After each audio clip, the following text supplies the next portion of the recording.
All right, here we are on puzzle piece number 6, which is cleaning up the business information.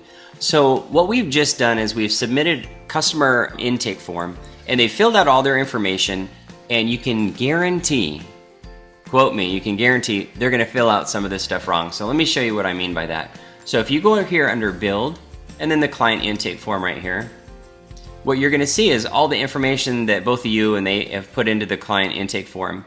And what you want to do is you want to go through here and double check the accuracy of all the information in here to make sure they filled it out properly, all the fields are in here, and that you have enough to kind of get started with your marketing. Now, the reason that you want to really tidy this up and get this really locked down is because this is going to pre-populate your checklist. And so you don't want like the wrong information going over to your checklist. So you want to make sure that this is really nailed down. And so for instance, on this website right here, one thing that you always want to check is if it's www or if there's no www on there. And so the way that you can check that is you can go over here to Google and you can just literally just put in, say, the name of the website just like this. And then when you hit enter, what you can see down here is what Google sees as what it should be. So see how it's www in there? So what you want to do is you want to put in www in here as well to format that properly. And so it's a bunch of little things just like that to make sure it's fine-tuned. Now down here, make sure that the address is correct right here. I typically even go to the website, make sure that the address is matched there, because sometimes they'll fat finger this and you don't want to start doing a whole bunch of marketing when it's really 1723, something like that. Instead of Suite 101, what you want to do is you want to go over to Google, and let's go over to do that real quick. Let's go to maps.google.com. And what you want to do is you want to put the business name in here and as much information as you have about it, and then look in the maps to see how Google formats the address. And really that is how you need to format this information in here. So make sure that this matches Google exactly. Like if it's Avenue, and that's how Google does it, put Avenue. It's gonna, and I can guarantee it doesn't say Suite 1101 or whatever. It says number in there, just like this. And so you want to make sure that this is exactly the way Google has it. Your business phone number is going to need to be formatted like this. So you can see that they put in all the information in here as far as the right numbers and everything, but they formatted it wrong. Even though there's an example right next to it, they almost always put in the information, they format it incorrectly.